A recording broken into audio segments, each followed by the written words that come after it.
ভাই একটু সাইড দেন, ভাই একটু পিছিয়ে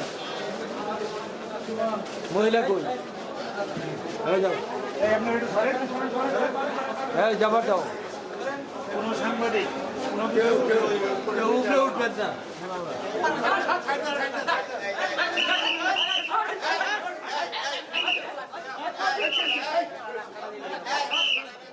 দীর্ঘদিন পরে আজকে এই 9 জন আসামির ভিতরে 7 জন আসামির ফাঁসির আদেশ দিয়েছেন বিজ্ঞ আমাদের মাননীয় ময়মনসিংহের সিনিয়র দায়রা জজ বাহাদুর। 7 জনকে এই মামলাটা সন্দেহাতীতভাবে প্রমাণিত হওয়ায় 7 জনকে ফাঁসির আদেশ দেন এবং 2 জন মহিলা এইখানে তাদেরও এই সম্পৃক্ততার বিষয়ে প্রমাণিত হওয়ার পরে তাদেরকে মহিলা হিসাবে 7 বছরের সশ্রম কারাদণ্ডের আদেশ দেন।